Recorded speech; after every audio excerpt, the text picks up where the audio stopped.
Since it's now mid-March, it's time to start thinking about growing potatoes. So what I'm going to do is show you the containers that I use to grow potatoes in, and then we'll go over a few things that you need to know. So what we'll do is we'll cover container size, when to plant the potatoes, and when you harvest them, because there is 3 different types. We'll go over all that quite shortly. Let's take a look at the containers that I'm going to be using this year. So when it comes to what size container to use, it's going to depend on the variety that you're planting. You've got 3 main types: first earlies, second earlies and main crops. First earlies are the smallest ones, and they take the least amount of time to reach harvest point, and they only grow to around the size of hen's eggs. So you could use just a 10-litre container for those and you'll get quite a few potatoes. When it comes to second earlies, they grow slightly bigger and take a little longer to grow. We'll cover that very shortly.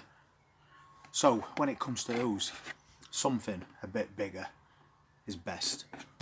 That'll allow those potatoes to spread out as they're growing, so you'll get a bigger harvest and a bigger potato. When it comes to your main crop plants, they're your biggest ones. They take the longest to reach maturity, and you will get a lot bigger potato, but they also store for a lot longer. Whereas first and second earlies don't store very well at all, so they're kind of more harvest and eat. Whereas your main crops you can put in a container like that. So you're going to get quite a lot of potatoes, and a really good sized one as well, and then they'll store for quite a few months over winter. But as I said, they take the longest to grow. What I'm going with this year are second earlies, so I can get a medium sized potato and hopefully a better harvest in a slightly larger container. There is something else that you can do as well if you live in a cool climate, and that's put your first earlies or second earlies in a little 2-litre pot like that, which we did last year. And basically what we're doing with that is we're starting the plant off, and we'll let that plant get to about 5 inches tall, and then we'll move it into its final container. And the reason we do that is because they're in such a small container. If you haven't got a greenhouse or anything, you can move those plants indoors or into a propagator in case we have frosts, which is really important, because if your plants emerge from that compost and then they get hit by frost, it's going to turn that foliage on that plant black, and then that will die back. It's not the end of your plant, because then your potato beneath the soil will send up a new shoot, but then you've got a few more weeks to wait. So basically, take your 2-litre pot, put some compost in it, but leave a gap at top like that, and then take your potato, and if you look at your potato, you'll see that on one end it's got a bit of a dimple, and that's where it detached itself from the plant, and on the other end you should be able to see where what they call a chit is starting to grow, and that's where the plant's going to grow from, so that needs to be facing upwards. So basically just push it into that compost like that, chit facing up, and then just bury it. That's all you need to do. You can press it down a little bit, which is advisable because you're going to be taking this out at some point and you don't want it all falling to pieces. So compact it down and then top it back off. And at this point you don't have to worry too much about fertilizer. There's plenty of nutrition in that potato to get it on its way. But if you want to add a little bit of fish blood and bone, you can do that as well. And that's your plant set up in just a 2-litre pot. So now you can put that somewhere that's frost free and wait for it to start growing. So I'll pop that in propagator, and I'll probably do another 4 or so, because they did work out very well last year. When it comes to your larger pots, always make sure you've got plenty of drainage holes as well. So in something like this, I will half fill it, and then we'll just settle that down a little bit. This is going to be your main growing area all the way through season. So what I would do with this is just half fillet or so, maybe a little less. And because this is the main growing area for your potato plant, you want to add some feed. So I'm going to add a good amount of fish blood and bone. And in this container I'll plant 2. And once again, we need to plant them with the chits facing upwards. If you can just see, we've got one starting to grow there. So that way in container. So I'll put one to one side, one to the other. Like that. Then I'll just cover them over.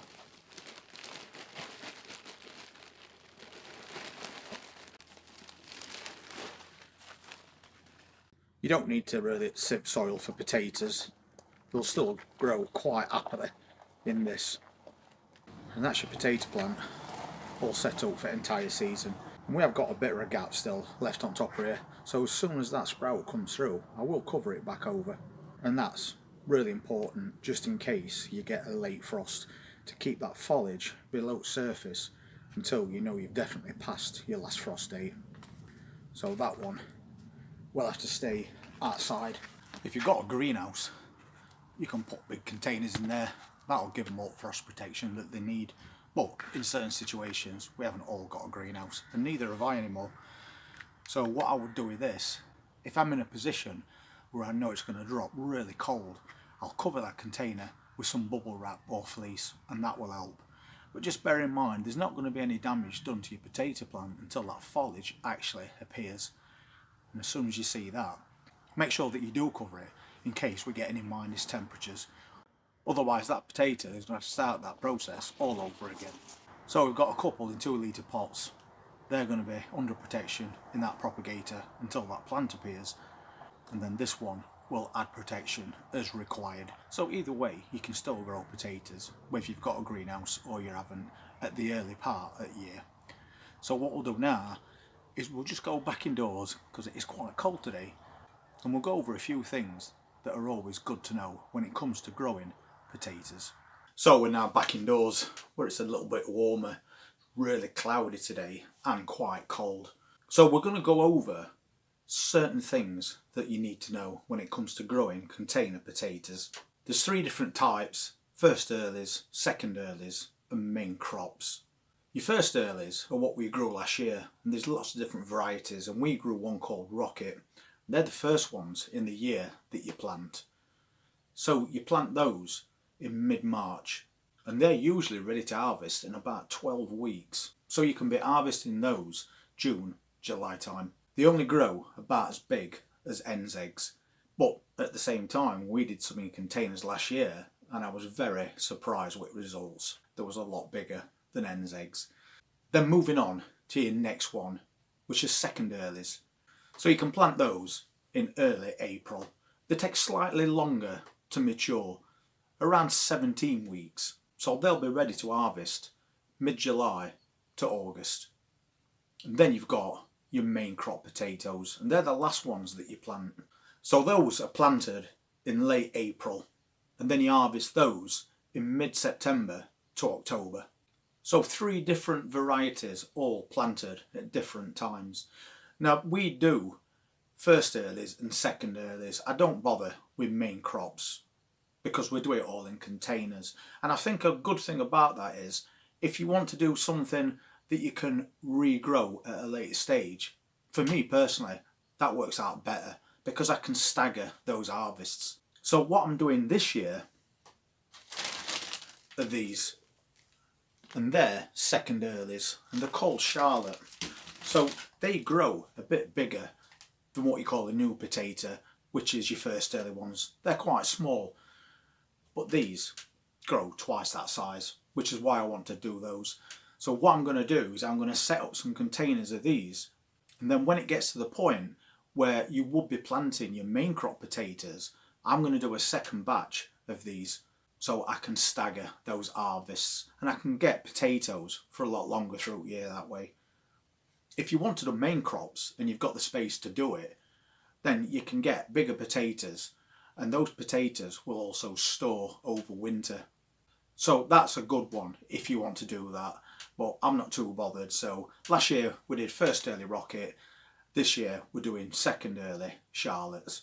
And when it comes to planting those potatoes, you've seen the process that we do to plant them. You can either start them off in little tubs, and then when that plant gets to 5 or 6 inches tall, you can take the whole thing out and then put it into a bigger tub, or you can just plant it into a larger container and let it grow in there for full season. And as I explained outside, if you're in a position where you haven't got a greenhouse and you don't want to bring containers indoors, you're better off putting them in small containers, starting that plant off inside a propagator where it'll be protected from frost, and then moving it at a later date once you've passed your last frost date. But normally, before you plant your potatoes, people chit them. And just so you know, it's something that a lot of people do, but you don't have to do that. Whether you chit it or not, it will still grow if you just take the potato like we did outside and pop it straight into compost. Chitting is basically just starting that plant off. You'll see it start to sprout, and you'll get little sprouts round about 1 inch tall on your potato, and they'll be a dark green to purple colour. That is the start of your potato plant growing. So once you've chitted them and you put them into your pots, they're already on the way. So if you don't chit them and you just put them in compost, it just means it's going to take quite a while longer before you see anything surface. So I do like to chit them. I just did that for demonstration purposes. And when you want to chit your potatoes, there is a process to do. So these are all different sizes. I got these from a garden centre, and I got actually quite a lot of potatoes in this bag. And they were $4.99. So considering that each one makes a plant that could produce 10 to 15 potatoes, you've got quite the return when you're doing containers. So basically, as I was saying outside, if you look at your potato, you'll probably notice that on one side there's a bit of a dimple, and that's where it detached from the main plant, and normally the chits will grow at the other end. So if you can see the start of a chit, a tiny little thing, what you want to do is take your potatoes and start them off indoors. And you need to put them somewhere where it's light and aerated as well. Don't put them in direct sunlight. So if I take a few of these out, we can see what sizes we've got. I know they're all different. So we've got things like that, and then we've got that, and either one is just as good. I know some people also half the potatoes, and then where it's been cut, that will dry up and you'll get chits growing again on both ends. But I don't bother doing that. I try and keep as much nutrition in this potato that's feeding that plant as I possibly can, which is why when I was outside, I just put it in that little 2 litre pot and I didn't add any fertilizer. Because if you're using new compost, you've already got plenty of feed in that compost, plus the nutrition in that potato, just to get that little plant on its way. Then you add fertilizer at a later date. So basically, when you come to chip these potatoes, if you've never done it before, and I'm sure there's a few people out there that haven't, you just check your potato, you find the side that's got a bit of a dimple. Some are easier to see than others. So basically, you put them in something like this, a little tray like that, and if you pop them in with those chits facing up, just like that, then that will start that process going, as long as they've got the light that they need. And doing this doesn't take up a lot of space indoors either.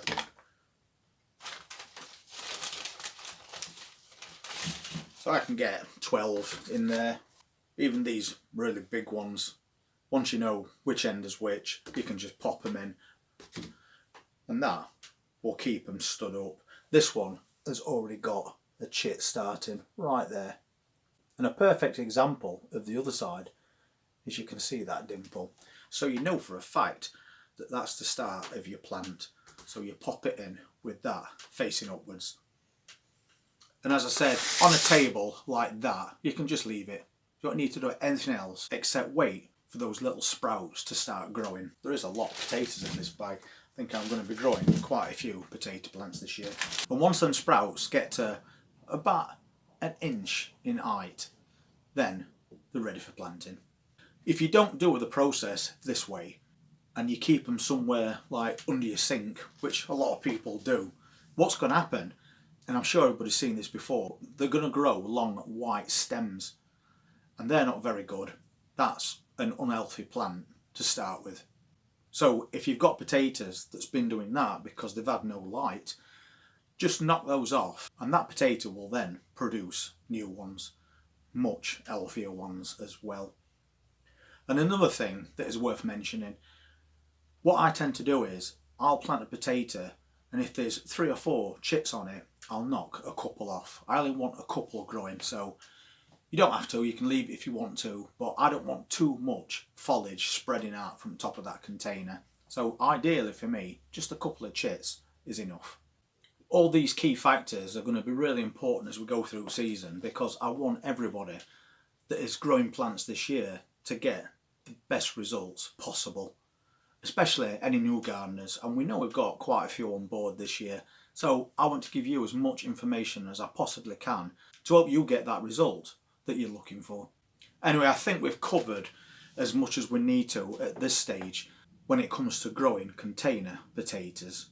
So this is the time of year to get started. So if you want to see the procedure as we carry on through season regarding potatoes and lots of other things, then please hit that subscribe button, press that notifications bell, and I'll see you on the next one. Take care.